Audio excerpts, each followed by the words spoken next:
let's get to the actual match.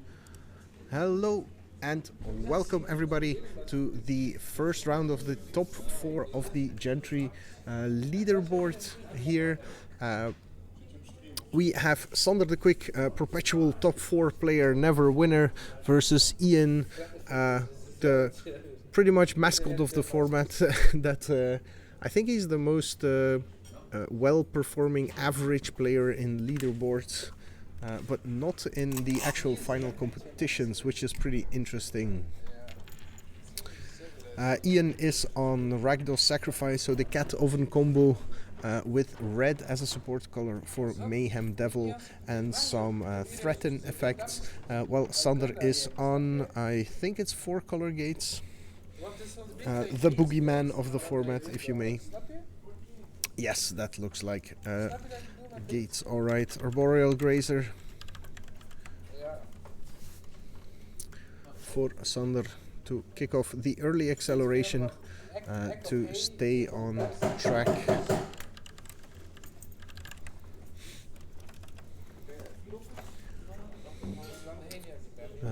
Look to Ian to play cards that are greater than the sum of their parts. Mayhem Devil and the cat oven combo will be a big part of that strategy.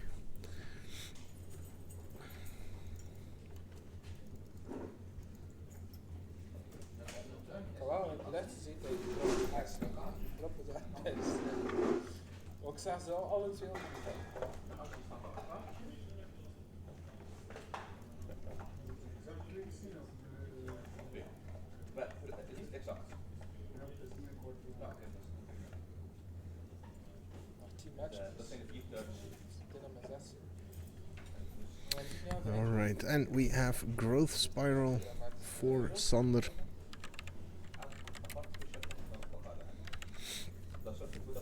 Negating the downfall that, the backdraft, not the backdraft, I forgot the name. The issue that, or the weakness that Gates has in its tempo, which gets neutralized with Growth Spiral and Arboreal Grazer to accelerate and do your plays at reasonable times rather than waiting a turn for everything. A very strong position for him here.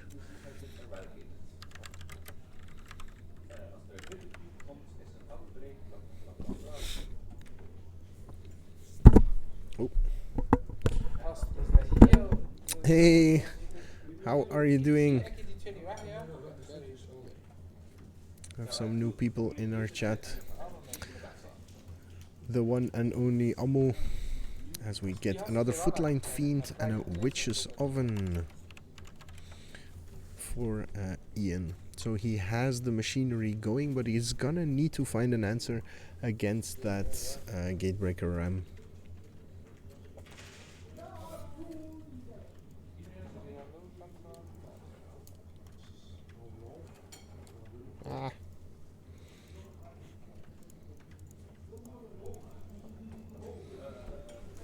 So let's see if we can get in the middle of my own screen here. I'm important, okay?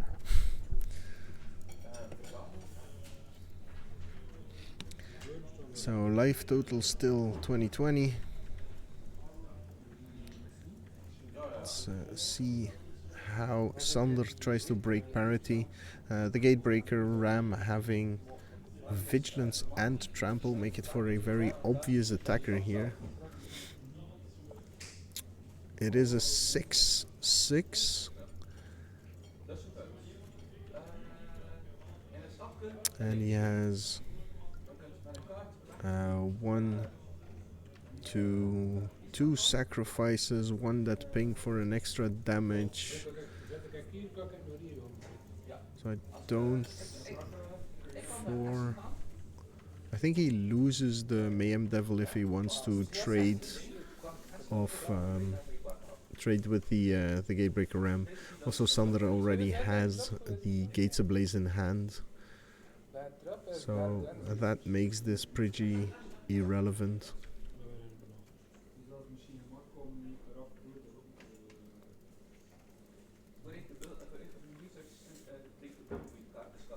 And this is, at this point, it's a little bit of Sander playing with his food.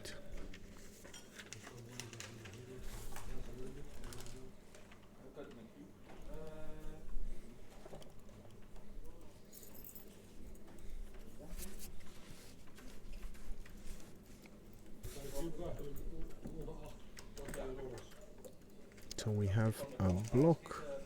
Now Ian is making the same calculations. He can ping for an extra 3. How strong is the RAM? I think it's a 6.6.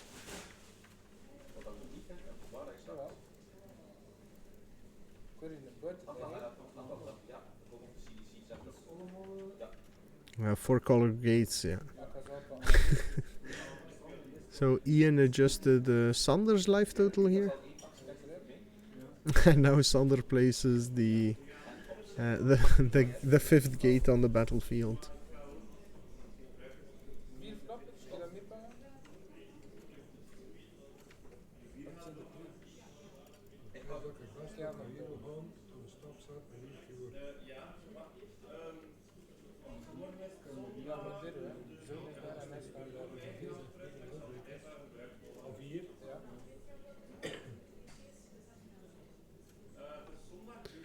Not sure what just happened or why the life total changed. Doesn't really make sense that Sander took damage somewhere.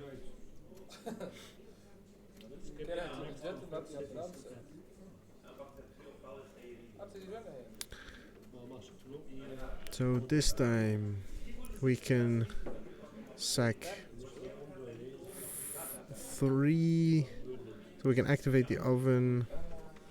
I think this time we have the kill. But Ian is just adjusting the life total backwards. And I think he's looking for a act of treason or a firstborn.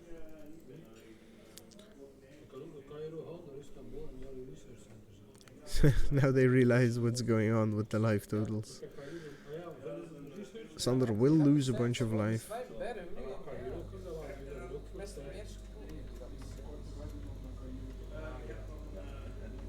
But there should be 5 pings on Sander, not 1.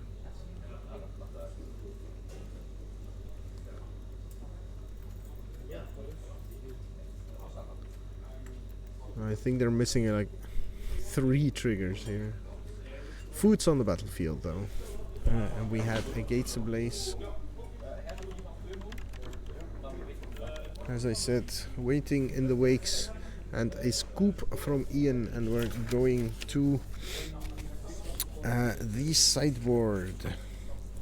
So Sander is up 1-0 with gates. He is playing a mostly standard 4-color gates list. I say standard because in the meantime the innovation of adding Narset is pretty much all round accepted. Let me just confirm. Karuk, Liliana, Ugin, Chandra, Gatebreaker Ram, Gates Ablaze, Guild Summit, Narset, Gate Colossus, Arboreal Grazer, Growth Spiral, Scorching Dragonfire, Duress, a single no escape main deck. Yep, the usuals pretty much. This is as standard a list as they come in Gentry at this point. For Ian, he has a quickly thrown together version of those are his own words of Rakdos Sacrifice, playing Ayara, Rankle, Cavalier of Night and Priest of Forgotten Gods, not playing the enchantment that lets you play cards that you exile with it, but only if you ping them. There is a Sir Conrad hiding in there, and he is playing 2 main deck, Claim the Firstborns, and I think there are 1 Act of Treason in the deck as well, 4 Mayhem Devils, 4 Cauldron Familiars, 4 Witch's Oven, to the rest to Hardfire. So my version plays Light Up the Stage instead of the Claim the Thirdborns and Sir Conrad. He also has 2 Hardfires where my version plays 4 and he's playing Shocks instead of the Skewer the Critics that I'm playing. Yeah, also has a Thrill of Possibility that he said he was very happy about. So I'm curious to see, to play around with the innovations that he brought to the deck.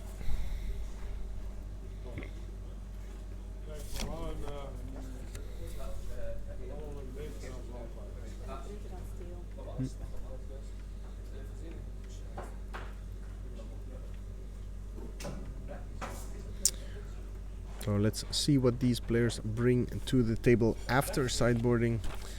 Sander has Spark Harvest, Duress, Negate, Soul Salvage, Undercity's Embrace, Disdainful Stroke, Return to Nature, Quench.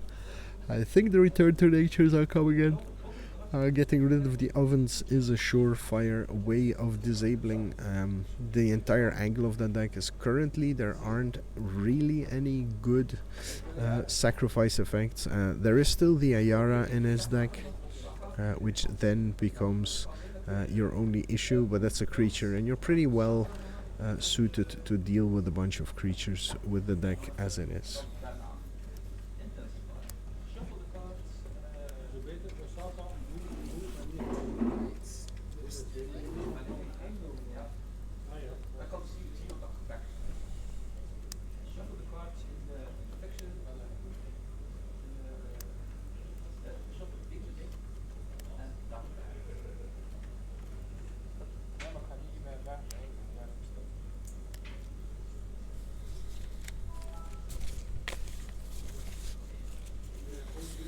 Alright, and we're getting ready to get into the second game. Sander up 1-0 in the first game with Ian not really getting any of the interactions in his deck online.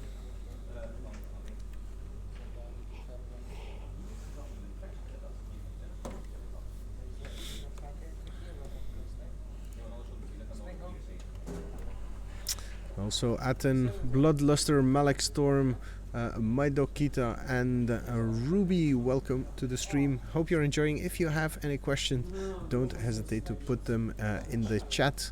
You're watching a Gentry stream. For those of you that don't know, it's a budget version of Standard in Magic the Gathering that we play in well, mostly in Flanders, but there's some other hubs as well. Ruby, I was wondering whether or not you were a bot, to be honest, because I've seen you in the list so many times, but I never saw you active in the chat. So thank you very much for confirming the humane nature of your existence. And welcome. Let's hope these players finally finish their sideboarding and shuffling, because we have another match that I hope we'll get to have a look at that has a control deck in the hands of Kerem. It's Esper Splash Red, or Burning Esper, I'm going to call it, for Kerem, and 4-color elementals, if I'm not mistaken, in the hands of Alan. So with just a very, very small black splash for Yarok, I still think. Okay, our players are ready, looking at their opening hands. I think Ian is indicating that he has kept his opening hand. There seem to be 2 Spark Harvests in there. Heartfire, but not really the fodder. Maybe he's still waiting for Sander to confirm or deny, because that hand doesn't look like something you'd want to keep against gates with all your spells requiring you to sacrifice creatures. So Ian going down to 6 on the play.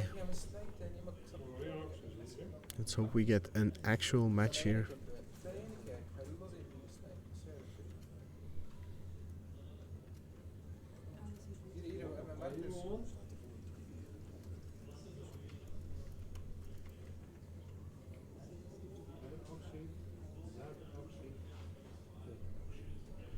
Always lurking. That's okay. Lurkers are also welcome in the chat.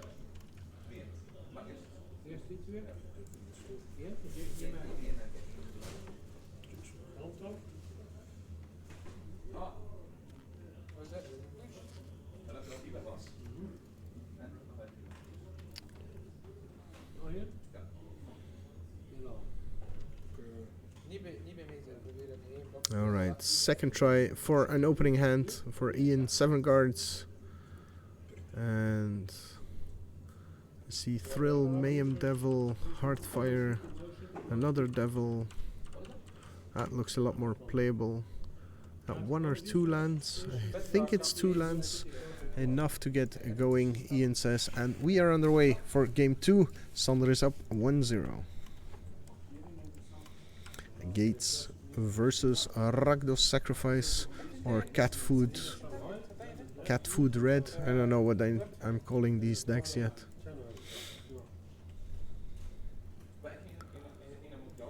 Fetch for Ian.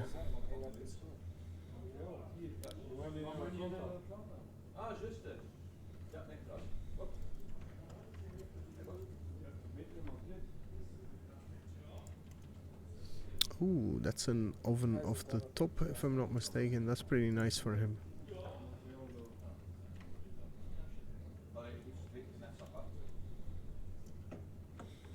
Not risking the Witch's Oven to potential disenchant effects from Sander. Expecting those to come in after board.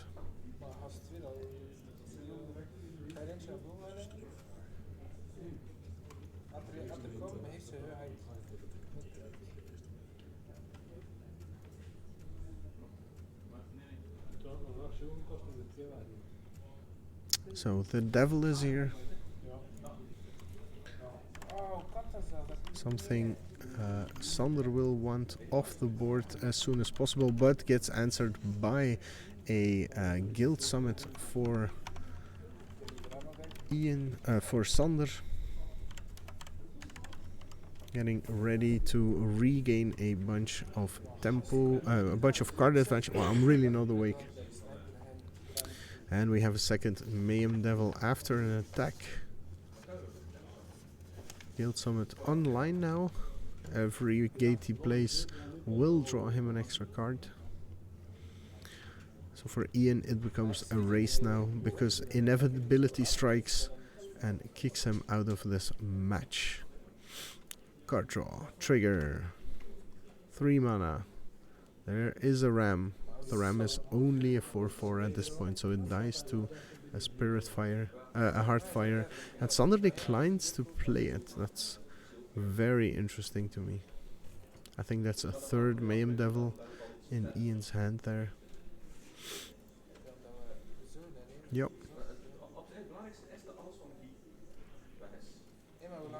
That's some important options he has here. You don't really want to toss it on the table knowing that Sander plays Gates Ablaze and is capable of resetting the board pretty much at a moment's notice.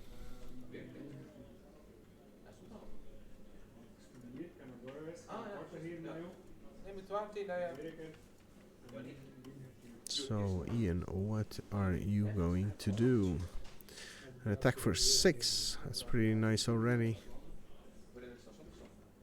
Ooh, but we have a Scorching Dragonfire to take care of 1. And that could be the invitation for Ian to play his third Mayhem Devil, thinking there is no sweeper here. I think it's already lurking there for Ian. Has Rankle, Mayhem Devil, and Thrill of possibilities in hand. Nothing there, he really wants to discard to the Thrill. So the question remains, will he play that second Devil or not? That is, the second Devil comes into play, and Ian is up for a blowout by an eventual Gates Ablaze.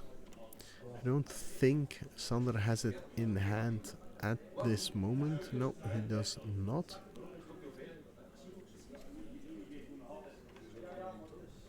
He does have a full grip though.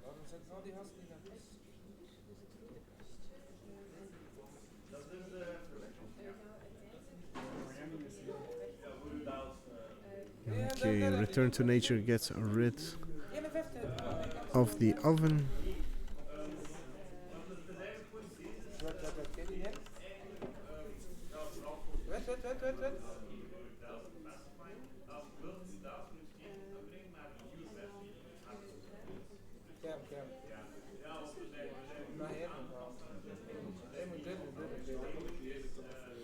Pooh, very tired right now.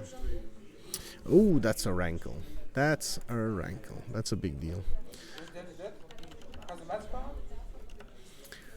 So, Sander got rid of the oven, but now we get a pretty big attack here. Hits him for 9 down to 4. That is putting him in hardfire range. And then both players will draw an extra card.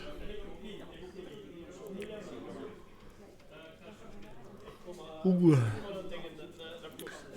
That's a firstborn for Ian. So if Sander does play the ram here, it's just a speed bump that will turn online. And this is looking like game 2, even though he mulliganed and he got a bad start, will be going to Ian. Sander needs a Gates Ablaze here to stabilize the game.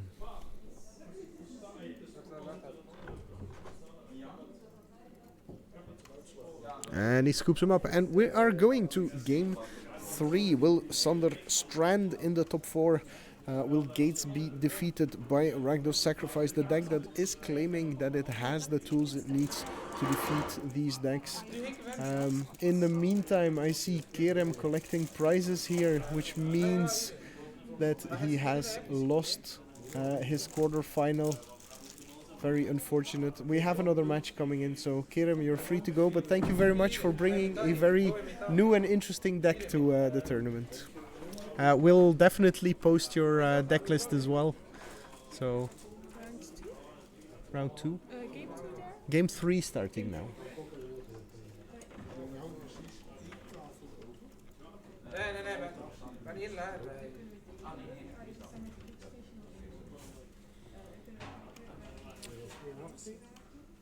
So that means Alan will be waiting with his elementals in the final.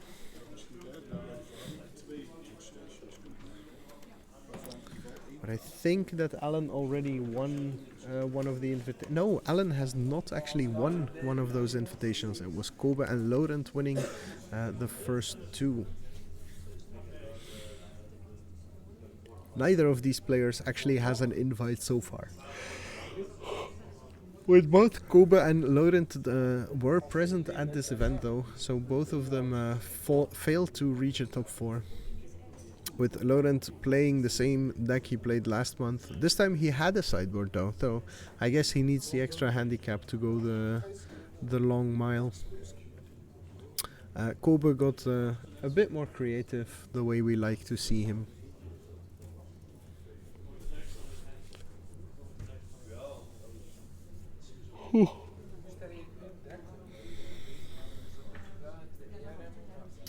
All right, getting ready for the deciding game in this top 4. In the finals, we have Alan Schuur waiting with 4 color elementals.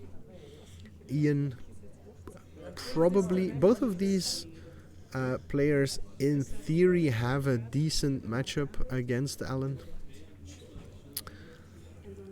But there's let's not disregard one of the best Gentry players there is, with a deck he's comfortable with and with a deck that is generally considered to be one of the top dogs.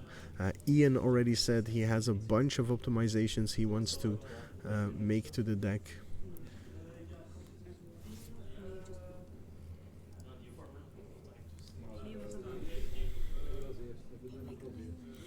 We see them contemplating their hand. Ian keeps, Sander goes down to 6, and will be trying to replicate the success that Ian had with his 6-card hand in the previous game.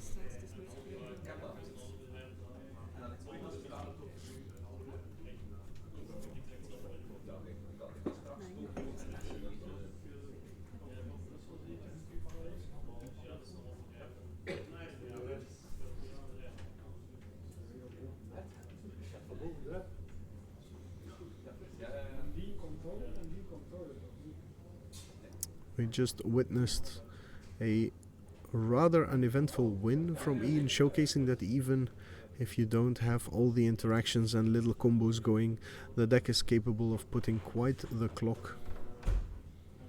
With Rankle, Master of Pranks coming in as a hasty threat to change the amount of time that Sander had available to dig for that Gates Ablaze. Super relevant card in the matchup.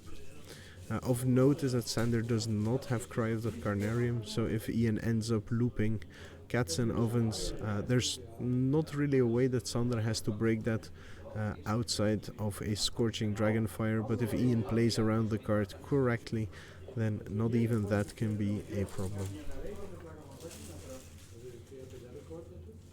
Ian seems to have a lot more reactive a hand. Oof, that's the second cat though. So that's that puts some pressure on your opponent already and offers a lot of options for recursion in the late game. Sander does have the Gatebreaker Ram ready, but that Act of Treason is lying in wait to be the antidote to that problem. Cat comes in for the first damage.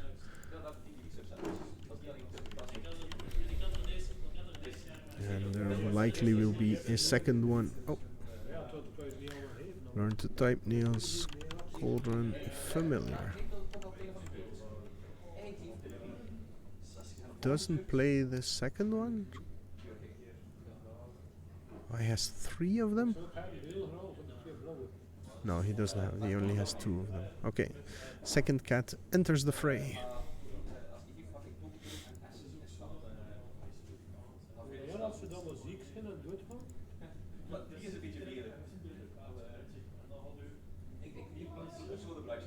Okay, third land. No acceleration from Sander, no Arboreal Grazer, no Growth Spiral. So he's playing at fair speed with his Gates deck. Does not have the Gates Ablaze, but does have Negate up here.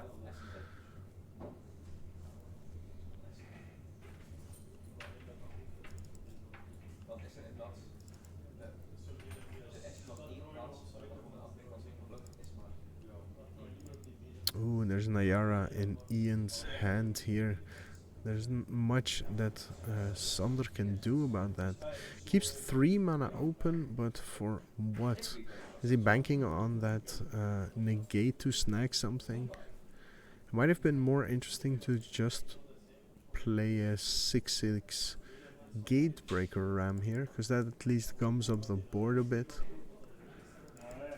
Not maybe Sander's afraid of getting Act of Treason into that Witch's Oven.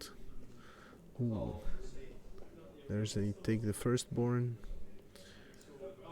But I think Ayara is coming in here as a cycling engine.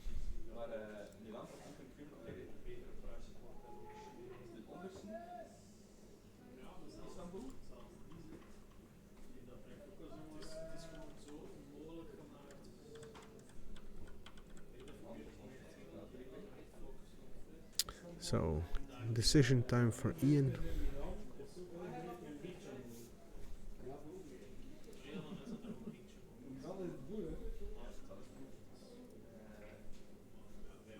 And we have a Scorching Dragonfire to take care of one of the cats. As Ian chooses not to commit anything more to the board here. That's pretty interesting.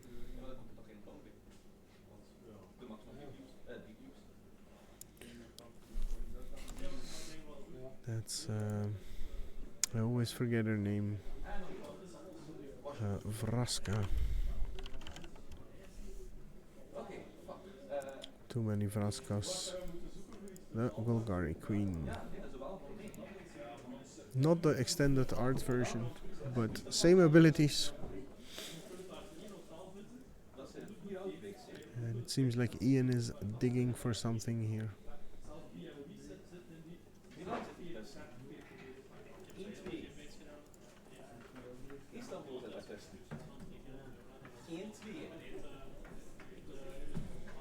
as Ian is now looking for ways to put pressure.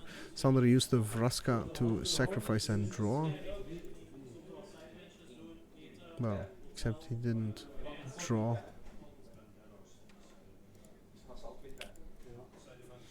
It's an interesting choice to play it now.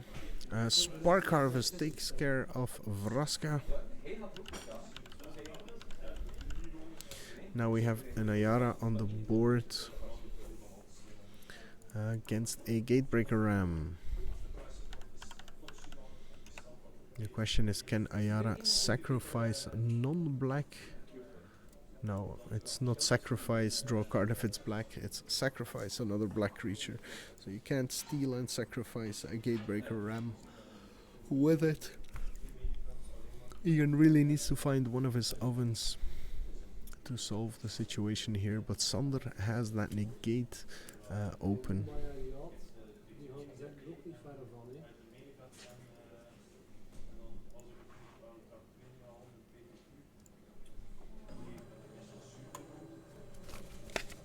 So what's Ian's plan here?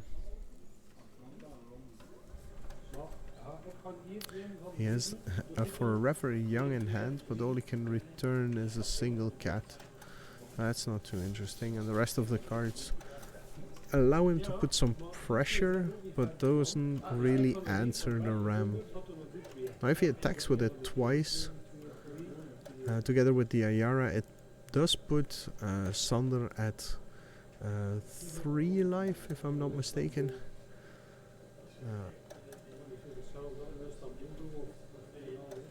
Yep, and we're going for that plan. Negate stops it the first time.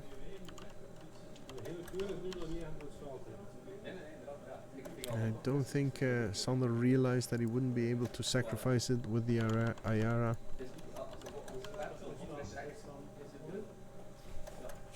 Maybe he does and doesn't want to give Ian the option to go for the aggro idea. There is a Heartfire there, so he can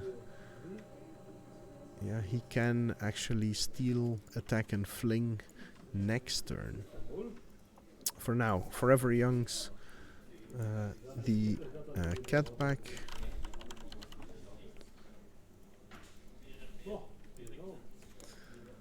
And with the Ayara, that's a double trigger.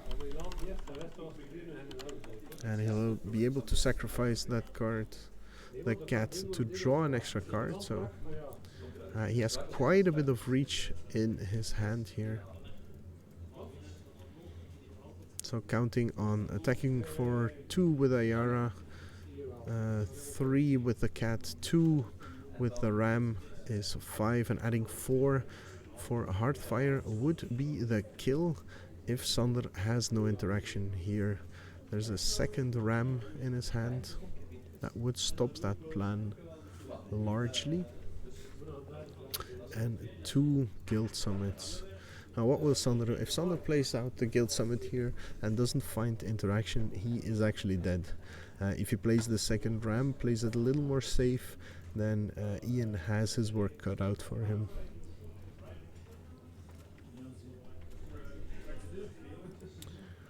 What's it gonna be, Sander? Greed? No. Sander goes for safety, plays the second ram, and makes a life tough for Ian.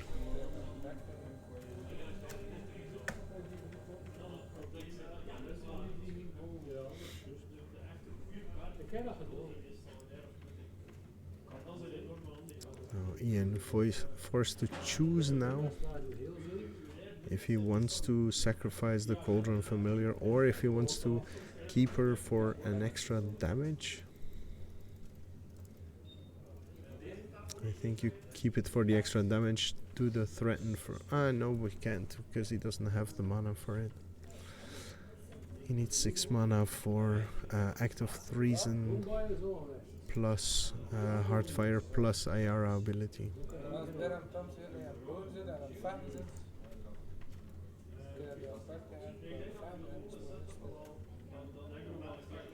So Ian with choices here.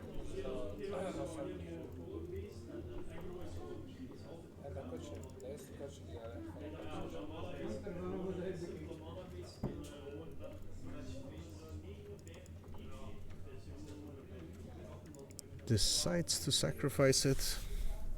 Wait, Ayara doesn't tap? Ayara doesn't cost ability?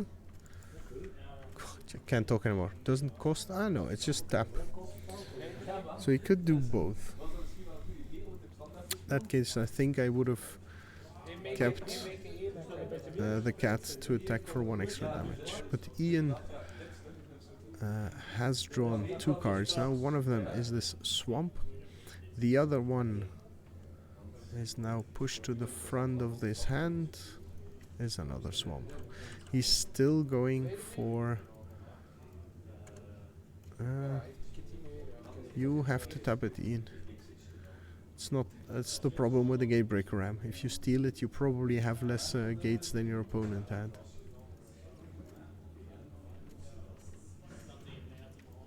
Lets it die, and we'll be optimizing the next steal effect that is playing. And now Sander can just all out go for that Guild Summit. Draws 3 cards. That is Ancestral Recall. And Ian has 2 turns to find the kill. He has a window here with Sander tapped out, and he finds another act of treason. So he attacks for 4 and then flings it at his opponent. So he puts Sander to 1 and kills him as soon as there's food on the table. I think you have to go for it. Go for it here. It also leaves Sander with an empty board, so it buys you some extra time. Yep, that is your ram. That is your swing. Take 4, go to 5, Heartfire, put you to 1. And Ian is poised to win the match here with Sander on 1 life. Sander has no pressure here. Will need the defense. Has an Arboreal Grazer to at least survive, and I see some red cards there to survive that first push.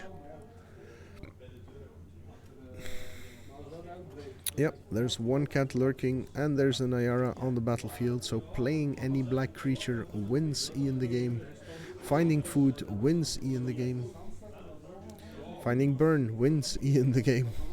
Finding a threaten effect does nothing, but Sander doesn't have any defense currently. So Sander in quite a bit of a pickle.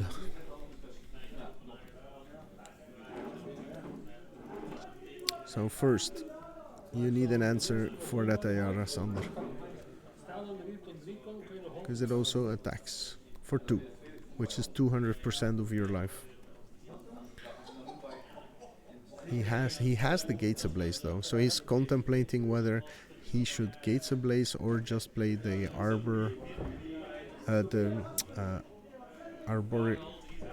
Arboreal Grazer. Grazer comes in just to play another land to dig. That's an Ugin. And now he still has Gates Ablaze.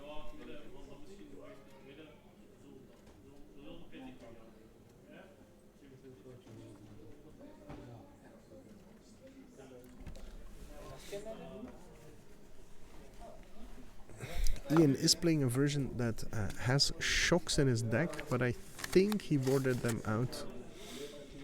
Ayara hits the bin, so burn or cat. Ooh, that's the Cavalier.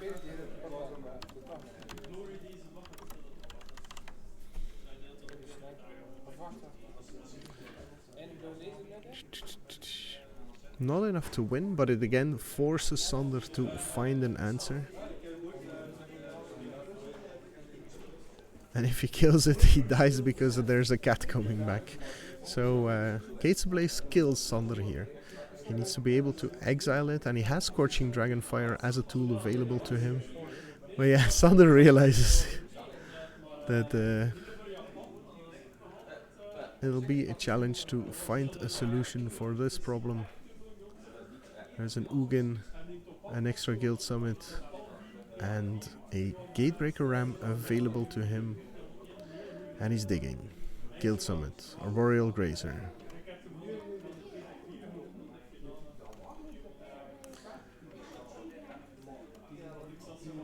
If he gets to attack with the Cavalier of Night, he needs to block but not kill it. So he, having a Grazer on the battlefield is buying Sander an extra turn.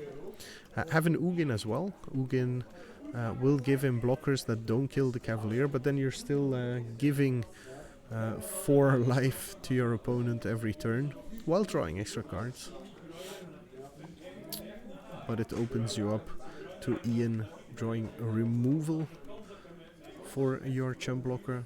Sander is trying to puzzle together his best sequence here. Yes, Sander, you cannot kill it. Not in combat, not with removal. You need to chump block it until you win.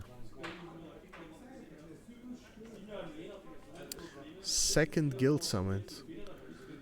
That cuts off Ugin already, which is pretty relevant. So he's counting on the Arboreal Grazer as a chump blocker to have another turn. Arboreal Grazer will giving an extra land drop, but it looks like that land drop is a forest, so it won't be drawing him an extra 2 cards. Nope. Alright. And Sander representing the negate he's not even holding in his hand. So that's Witch's Oven, and that should be the game. The block. And now all Ian needs to do is flash the oven, and it should prompt a scoop from Sander, putting Ian in the finals against Alan. That's an oven. Where's the scoop? Where's the scoop, Sander? Sander just goes, yeah, sure, resolves. Come on, Ian. You have 2 triggers that kill him. Yep, sack, get food, reanimate Ayara. And what? And then, yeah, and I don't know exactly what's going on there, but I think Ian forgot to tap the oven, and then Sander removed the oven in response, but the Ayara trigger already killed him, and then there was food, and then you sack the food, and then the cat also kills you in response. So, yeah, no, it's actually Ayara's second trigger that kills you in response, which is all irrelevant. Sander, again, 4 top 4s in a row. Sander loses to Ian. Ian takes a Rakdos sacrifice to the finals against Element.